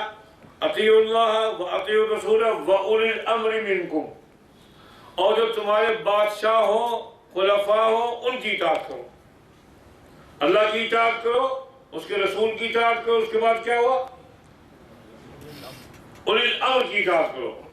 علماء مفسرین کی تفسیریں اٹھاؤ، اس مردود کی نہیں، متقدمین کی جو 1400 سال سے عقیدہ ہے، انہوں نے لکھا ہے کہ اولی الامر کا مطلب یہ ہے کہ اپنے دور کے اسلامی خلفاء کی اطاعت کرو، خلافت اسلامیہ کے بادشاہوں کی خلفاء کی اطاعت کرو، بعض نے کہا اپنے مجددین کی اطاعت کرو، بعض نے کہا علماء ربانیین کی اطاعت کرو۔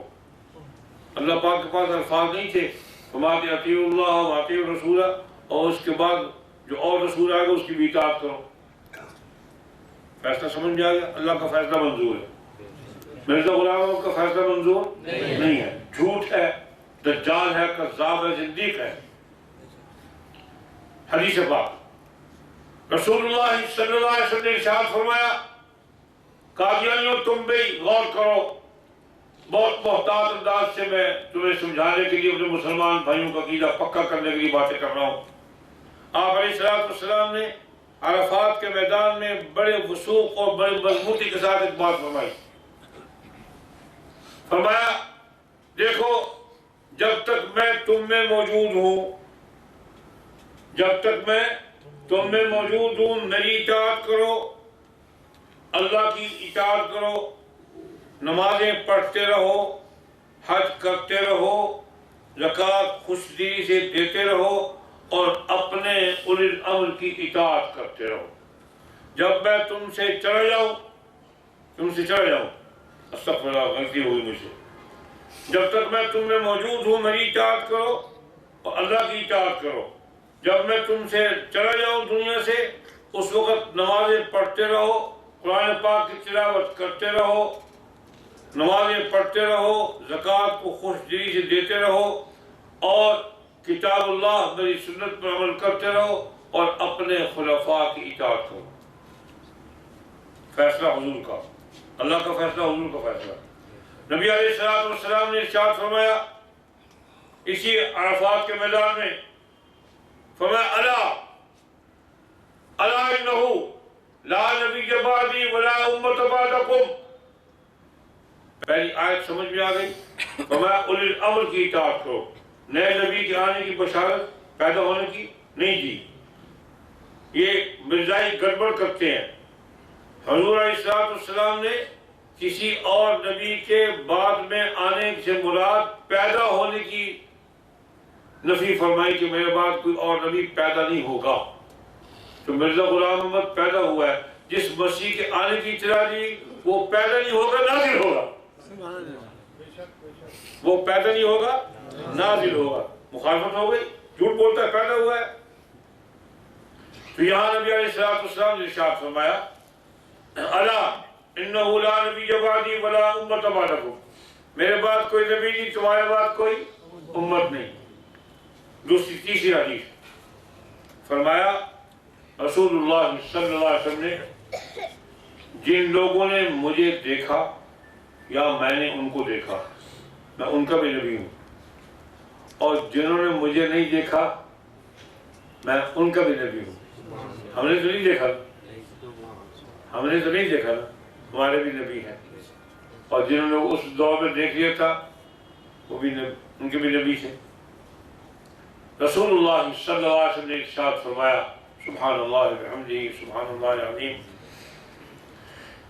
اللہ پاک نے آپ کی زبان سے اعلان کروایا وَمَن يُطِعِ اللَّهَ وَرَسُولَهُ يُدْخِلْهُ جَنَّاتٍ تَجْرِي مِن تَحْتِهَا الْأَنْهَارُ خَالِدِينَ فِيهَا أَبَدًا ذَلِكَ الْفَوْزُ الْعَظِيمُ۔ اب یہاں رسول سے مراد کائنات کے 1400 سال میں دھرتی پر کسی آدمی نے حضور کے سوا کسی اور کا نام نہیں لیا، اور فرمایا وَمَن يَعْصِ اللَّهَ وَرَسُولَهُ وَيَتَعَدَّ حُدُودَهُ يُدْخِلْهُ نَارًا خَالِدِينَ فِيهَا وَلَهُ عَذَابٌ مُهِينٌ۔ کہ جس نے میری نافرمانی کی. یہاں بھی رسول سے مراد حضور کی ذات ہے کہ حضور کی نافرمانی کی بنیاد پر جہنم میں جائے گا اور حضور کی اطاعت کی بنیاد میں جنت میں جائے گا. مرزا غلام احمد قادیانی کہتا ہے کہ میری اطاعت کے بغیر نجات نہیں ہوگی.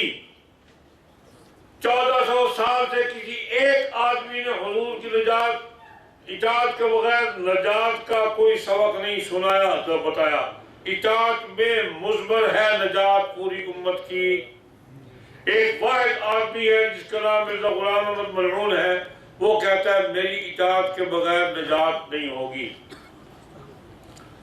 کسی نبی نے اپنے نام، میرے پاس سچی بات ہمت تو نہیں ہے لیکن طبیعت گڑبڑ شروع ہو گئی، کچھ تھوڑا سا اونچا بولا ہوں، ختم کرتا ہوں بات کو.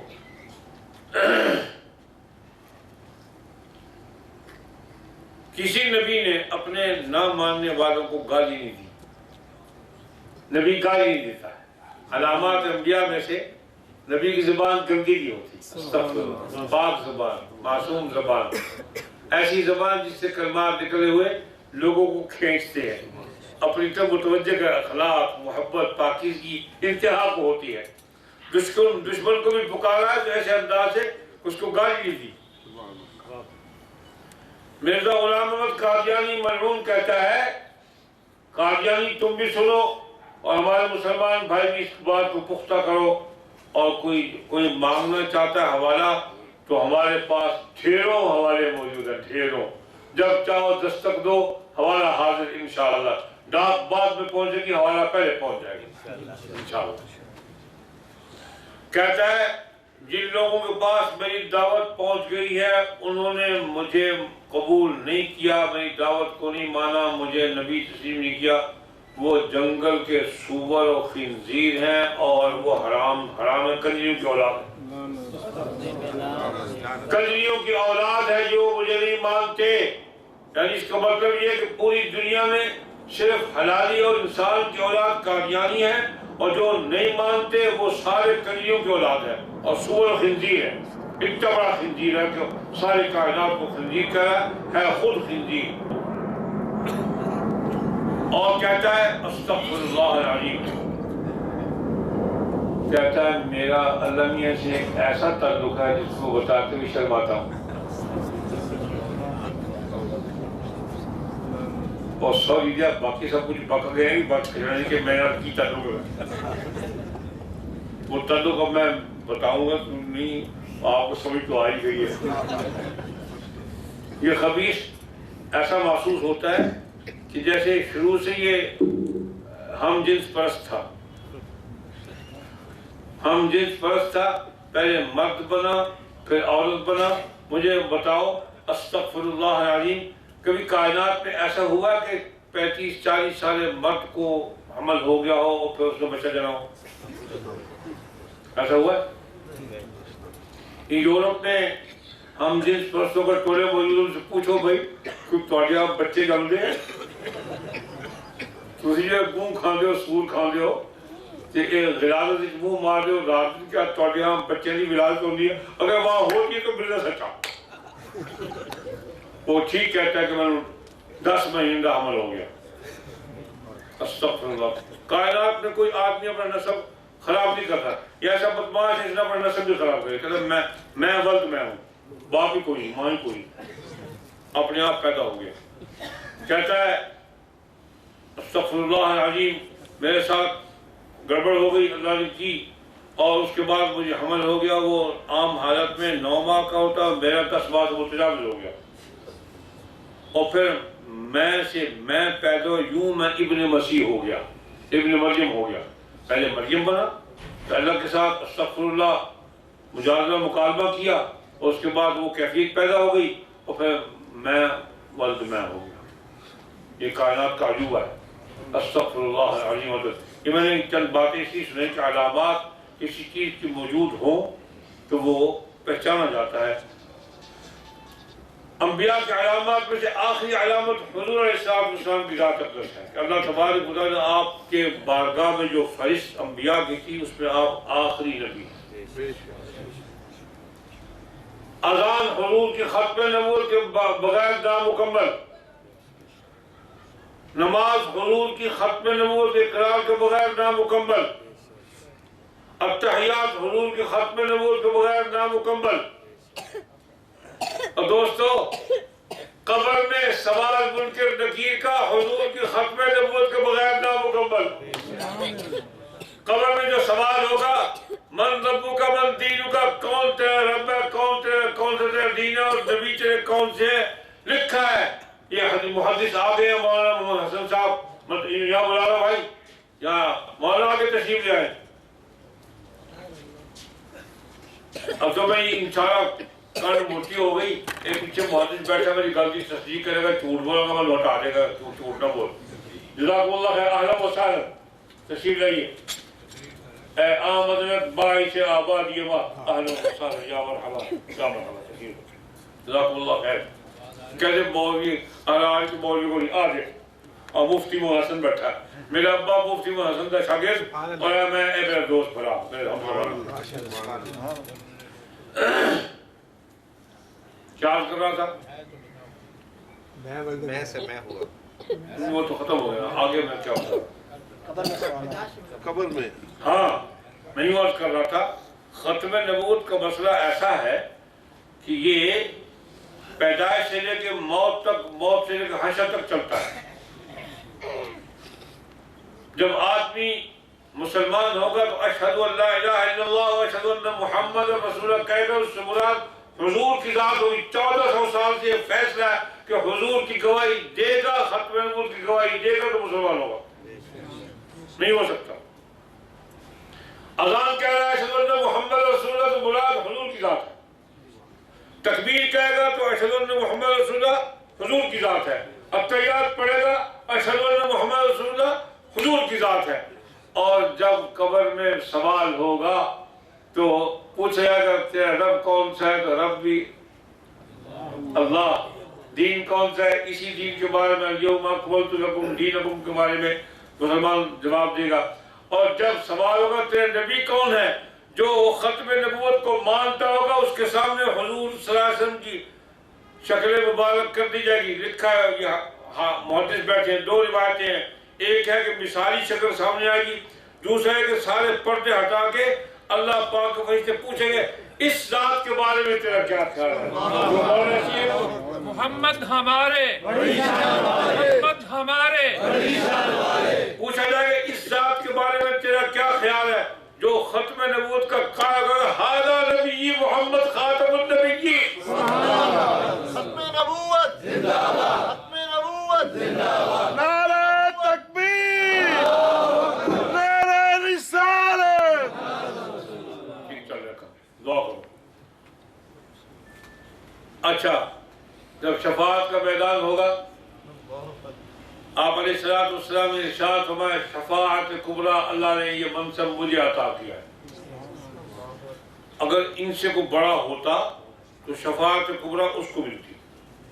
اس کا مطلب حضور علیہ السلام سے پہلے جتنے گزرے ہیں وہ سب حضور کے محتاج ہو کے آپ کے دروازے پر دستک دیں گے اور آپ اولین و آخرین کی شفاعت کے لیے سجدہ کریں گے۔ آپ علیہ السلام کہ اللہ پاک اس وقت مجھے چند کلمات ایسے سکھائے گی جن کو میں اب نہیں جانتا۔ ایسی نا حضرت، مسئلہ سمجھ لو، بچوں مسئلہ نکل آیا، اب نہیں جانتا۔ جو اللہ جنوا دے اس کو جانتے، جو نہ جنوائے تو نہیں جانتے۔ مسئلہ ہے لگڑے پکڑے کا کیا ہے، ہم تو مانتے ہیں کہ جو چیزیں میرے اللہ بتا دے ان کو جانتے، جو نہ بتائے نہیں جانتے۔ اس وقت تک وہ کلمہ نہیں بتایا ہوا، سجدے میں مجھے وہ کلمہ القاء ہوگا، بتایا جائے گا، پھر ان کلمات کو پڑھ کے اللہ کی حمد و ثنا کروں گا، پھر مجھے کہا جائے گا اب مانگ، شفاعت کس کے لیے مانگتا ہے۔ آپ نے یہ بھی ارشاد فرمایا کہ تمام انبیاء علیہ السلام کی امتوں کی صفیں 120 بنے گی، 120 صفیں بنے گی۔ فرمایا میری امت کی صفیں 80 ہوں گی، میری امت کی صفیں 80 ہوں گی، بقیہ کی جگہ کی بچ گئی 40 بقیہ انبیاء کی۔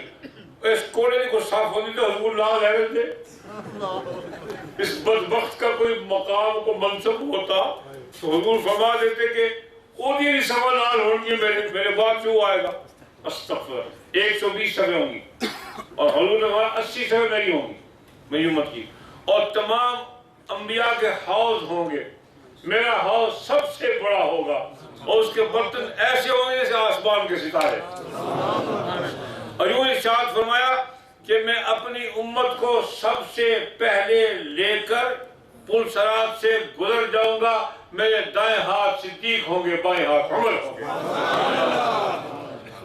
رسول اللہ صلی اللہ علیہ وسلم پر اما عائشہ رضی اللہ تعالیٰ نے پوچھا یا رسول اللہ قیامت کے دن تو سارے لوگ ننگے نکلیں گے آپ بھی؟ میں نہیں عائشہ میں نہیں اللہ مجھے قبر سے جنت کے لباس پہنا کے نکالیں گے جنت کے لباس پہنا کے نکالیں گے سبحان اللہ بحمدہ سبحان اللہ العظیم تو واپس آ جاؤں میں بہت دور چلا گیا اب تھوڑی گڑبڑ شروع ہو گئی اس لیے میں معذرت چاہتا ہوں کہ واپس آتا ہوں یا ایھا الذین آمنوا اطیعوا اللہ ان کے بیٹھے ہوئے یہ آیت پڑھوں گا نا تو مجھے اور مزہ آئے گا کہ یہ ایک محدث بھائی تائید کرے گا کہ میں ٹھیک کہہ رہا ہوں یا ایھا الذین آمنوا اطیعوا اللہ واطیعوا الرسول اے ایمان والو اللہ کی اطاعت کرو اس کے رسول کی اطاعت کرو یہ رسول کا لفظ میں پہلے بتایا پوری دنیا میں 1400 برس اس رسول سے مراد حضور کے ساتھ وَأُولِي الْأَمْرِ مِنْكُمْ اگر حضور کے بعد کسی اور نبی نے آنا ہوتا اللہ کے پاس الفاظ و لغت کی کمی نہیں ہے وہ خالق ہے ہر چیز کے بتا دیتے کہ اس کے بعد جو اور نبی آئے گا اس کی بھی اطاعت کرنا لیکن یہاں فرمایا وَأُولِي الْأَمْرِ مِنْكُمْ مفسرین کہتے ہیں وَأُولِي الْأَمْرِ سے مراد خلفائے اسلام ہیں وَأُولِي الْأَمْرِ سے مراد مجددین امت ہیں وَأُولِي الْأَمْرِ مِنْكُمْ کے مراد علماء ربانیین ہیں یہ 3 باتیں میں نے مفتی شفیع صاحب رحمۃ اللہ کی تفسیر میں پڑھی جو میں نے عرض کر دی ہیں اور آگے پھر آپ فرمائیں اب پھر بھی کوئی بدتری یہ میرا ترجمہ استغفر اللہ پھر بھی کوئی پاگل کا پتر کوئی اٹکل پچو لگاتا ہے فَإِن تَنَازَعْتُمْ فِي شَيْءٍ فَرُدُّوهُ إِلَى اللَّهِ وَالرَّسُولِ یہاں بھی اللہ وہی مراد ہے رسول بھی حضور مراد ہے اگر رسول کا مرتبہ بدلتا ہے تو خدا کا مرتبہ بدلے گا فَرُدُّوهُ إِلَى اللَّهِ وَالرَّسُولِ کیا مراد اس اللہ کا بھیجا ہوا وہ رسول جو خاتم النبیین ہے ان کی طرف کسی بات پہ تنازع پیدا ہو جائے تو ان کی طرف رجوع کرو اور ان کی طرف جو رجوع کیا گیا تو اللہ نے فرما دیا ما كان محمد ابا احد من رجالكم ولكن رسول الله وخاتم النبيين يا ايها الذين امنوا اطيعوا الله واطيعوا الرسول ومن يطع الله والرسول ومن يطع الرسول فقد اطاع الله یہ اللہ نے فرما دیا اور وہاں کیا ہے احزاب میں ومن يطع الله ورسوله فقد فاز فوزا عظيما کامیابی کی دلیل کامیابی کی بات حضور کی اطاعت کو فرمایا گیا اور یہاں رسول سے مراد بھی حضور کی ذات ہے 1400 سال سے کسی نے یہاں اپنی مراد اور نہیں لی سوائے اس بدماش کے کہتا ہے محمد رسول اللہ والذین معه اشداء علی الکفار رحماء بینہم یہ اللہ نے میرے لیے نازل کیا ہے کہ میں محمد ہوں اور رسول ہوں میرے ماننے والے آپس میں متحد ہیں میرے مخالفین کے خلاف یہ وہ ترجمہ کرتا ہے بدماش استغفر اللہ العظیم اتوب الیہ اللہ تبارک و تعالی ہم سب کو مسئلہ ٹھیک کہا مولانا کہ مسئلہ نہیں عقیدہ ختم نبوت ہمارے ایمان کا جزو اعظم ہے توحید ختم نبوت یہ لازم ملزوم ہے اگر ختم نبوت کا انکار ہے تو توحید ماننے والے کا بھی انکار ہمیں کرنا پڑے گا